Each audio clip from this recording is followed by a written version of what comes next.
World Industrial Design Day, everyone! Greetings from Montreal. My name is Lorena. I'm a senior UX designer and co-creation specialist at Orot, a connected health innovation hub at the Jewish General Hospital in Montreal, and I'm also a design and innovation consultant at Sidera. In both roles, I work across disciplines with clinicians, engineers, entrepreneurs, and community members, helping teams collaborate more meaningfully to design services, systems, and experiences that are inclusive and impactful. Today, I want to talk about something that's become central to my practice. How can we use design to make collaboration more inclusive and normalize the discomfort that happens within the innovation process? Because if we want to design ethically, we need to start with how we work together and who we invite into the process. For this, I'll be sharing 3 moments from my journey where inclusive ethical design came to life in different ways. First, a global design challenge led by UN Women and the World Design Organization, tackling gender-based violence. Then, a cross-cultural co-creation project with engineers in the intelligent mobility sector. And finally, the moment I took the mic on stage in Tokyo and in a Montreal Health Symposium to advocate for design in spaces where it's often overlooked. Each of these stories reveals how design ethics shows up, not just in deliverables, but in the conversations we start, the people we center, and the courage it takes to speak across disciplines. Let me start in a space where design was not just welcome, but central. The Generation Equality Challenge, a global sprint hosted by UN Women in collaboration with World Design Organization. This happened back in 2020 during a 12-day virtual design sprint with teams spanning from over 29 countries. I think it was about 125 different people. And we were all tasked with imagining design solutions to address violence against women and girls in Asia Pacific. Needless to say, it was very emotional, ambitious, and incredibly human as an experience. We weren't just designing tools, we were creating a space for dignity, for advocacy, and for hope. And the way this happened is really interesting because it was happening globally and there were different time zones. We would have specific meetings and then each one would work at a moment where they could. So it was a little bit, I like to call it like Christmas morning whenever I woke up, because I would work on something late at night and then go to sleep, wake up and see what had happened overnight. Because of the contributions from my colleagues from Australia and from India and from Europe. So it was very magical as an experience. It was also very challenging. But we did this by centering lived experience, flattening hierarchies, and also listening with care.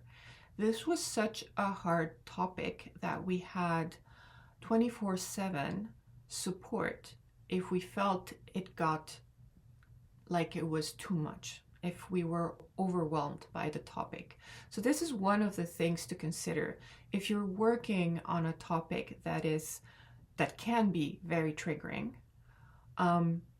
do design for it, right? So it was something that I really appreciate, having a counselor that we could call upon at any time and say, hey, this topic is really hard.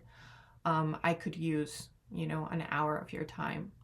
And the person was incredible. I really, I'm very grateful for this experience and for the role she played in it. We did phase 1 in 2020. In 2021, we went on to do phase 2, and that was for a month of time working together. I would like to share as well that in the first part of this design challenge, there were 6 teams, and we each created 2 proposals for solutions. So we had 12 different solutions, And then a committee chose 6 of them that went forth to the phase 2 that happened in 2021. I'm very proud to say that one of the options that I worked in went to the second phase, and it was an incredible experience because I don't think I had ever worked in such a kind and inclusive and caring environment for collaboration. So for me, it was a very eye-opening experience. And I strongly recommend it to anyone who's willing to give of their time for the next design challenge that WDO sends out. So all of this is a powerful reminder that inclusion isn't just an outcome, it's a design choice from the start. Now let's move to a very different space, global automotive software. At AutoSAR, I led co-creation workshops with engineers and stakeholders from 4 regions around the world. This implied an organization that is very complex. They have around 360 partners globally.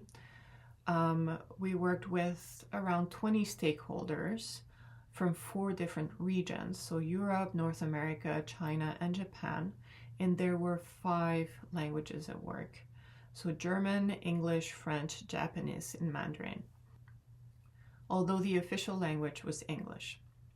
So these were 3 companies that were working together: AutoSAR, Co-Crea Studio, of which I was a former co-founder, and Pluswork, a web design agency from Munich. I strongly believe we cannot design what we do not truly understand. And so for this, we had to dive into this world of jargon and different disciplines and try to navigate it as best as we could. We had one official language, it was English, but for most of us, it wasn't our native language, and that became an unexpected gift. It slowed things down, it made space for humility, and invited humor and honesty. So we turned that shared discomfort into a creative clarity. Design thinking allowed us to bring people together, despite technical silos, to co-define what needed to be solved. And when you're working in translation, be it linguistic or disciplinary, you're also working in empathy, and that is a form of ethical design. So here's a quote to invite reflection. To foster inclusivity, we need to make space for everyone to shape the culture, not just participate in it. In this sense, we decided to welcome this group of engineers and other disciplines that made up the stakeholder group into our turf through playful, inclusive co-creation workshops. One thing I would like to share with you is that when we're talking about asking people to come out of their comfort zone, we need to take into consideration the fact that we have to create a safe space for them to walk into.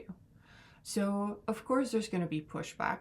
You know, anything that is unfamiliar can seem scary or uncertain, but that's where the role of the designer comes in, into intentionally creating this environment. And the way we did that is through 5 different aspects that I'm really happy to share in this video with you. So number 1 is get everyone on board from the start. So creative collaboration fosters synergy among stakeholders and organization members, prioritizing collective input over individual contributions, so that we can ensure every voice is heard and valued in decision making.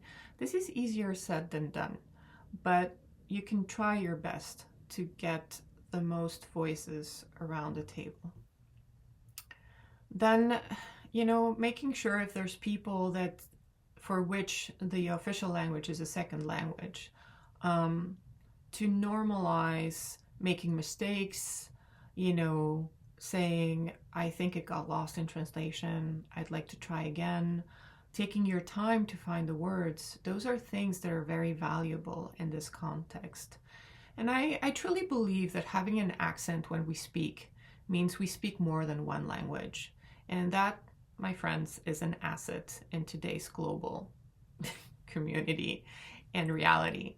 Number 2, create a playful, safe space. So how do we do this? We do this through intentional diversity, removing hierarchies, modeling authenticity, fostering creativity, and bringing a touch of humor. Intentional diversity means that we need to do our homework and see what the profiles of the people that are involved in the project look like, and then pinpoint who's missing, who do we have to go and get so that their voices can be heard. And that's not always easy, because in this case, we were working through 4 different time zones, and factoring in the time zone difference requires the typical schedules. So we had to go the extra mile, but that's what you do when you are a designer. You do it because diversity will shape the outcome in a different way. So we actually held workshops, Montreal time, between 2 and 6 a.m. so that people from Asia and Europe could collaborate together with us facilitating. And you know what? It was worth it. Number 3, clear multidisciplinary communication. So I don't know about you, the people that are listening, but whenever people ask me, what do I do? And I answer that I'm a designer, it is somehow never clear. So I really believe that understanding each other is half the task, because information does not equal communication. And as Donald Miller says, if you confuse, you lose. Number 4, technological inclusivity. When you have people that are baby boomers and Gen Zs, how do you match them in this co-creation workshop environment? That's a question that we had to ask ourselves and design for this complexity with a heavy back end and a very, very light front end, for people to be able to participate in an experience that seems easy and enjoyable when you come here to contribute your ideas and to contribute to the process of innovation, whichever project you're working on. Finally, documentation and accessibility to results so that there is no data loss. So we're talking about documentation and accessibility to results. As silly as it might seem, we're really encouraging to put out these documents and reports and tools in a way that anyone involved in the project can have access to them. So in our case, we shared them through their SVN, which is the internal network that they have, through Confluence with Pluswork, and in the cloud for anyone that did not have access otherwise. Because what good is all this co-creation effort if that information is not accessible to shape the next phase of the project, or to be consulted as a track record of what has been done and what can feed into what can be done in the future, right? So as a recap, while working with the AutoSAR organization, we were asked to reimagine their digital presence, and we organized creative workshops across different time zones and languages. Most participants weren't native English speakers, but that did not create a barrier. We used it as an equalizer that allowed for shared humility and humanity. So it helped us actually slow down, clarify, and truly listen. We also used humor, visual thinking and open facilitation to flatten hierarchies and make space for creativity. I'm really happy to report that the result was not just a better website, it really was a shift in mindset. Because when we normalize not knowing, we invite more people to shape the solution. There's a thread that runs through many of my recent experiences as a designer, from speaking at an AI and health symposium in Montreal, to moderating co-creation workshops in clinical settings, to walking on the main stage at the 15th AUTOSAR annual open conference in Tokyo as the only woman and non-engineer. I can tell you, it was quite a challenge. And each of these moments had one thing in common. Design was not expected to be there, and yet it really needed to be. In Tokyo, I wasn't just there to report on a project. I was there to speak to the entire organization, to say, you know, design is not optional and it's not just a phase. It's a mindset, a tool for collaboration, a language of inclusion, and it should be considered from the start of each project. And I've learned that taking the mic as a designer in non-design spaces is never just about giving a talk. It's about creating a moment of clarity. A moment where people pause, they shift their thinking and consider a different way forward. You don't need to be the expert in the room to contribute meaningfully. You just need to be brave enough to name what is not being said. So yes, I took the mic in those instances, and now I try to keep taking it, not to make myself visible, but to make space for others, for patient partners, for underrepresented voices, for design itself. Because when we make design visible, we make inclusion possible. And that is the most ethical act of all. So what do these stories have in common? You know, why am I sharing all of this with you today? I would like them to remind us that ethics in design isn't just about materials, data, or aesthetics. It's about how we work with others, especially those from different worlds than ours. It's about making the process an inclusive, intentional, and respectful as the outcomes we aim for.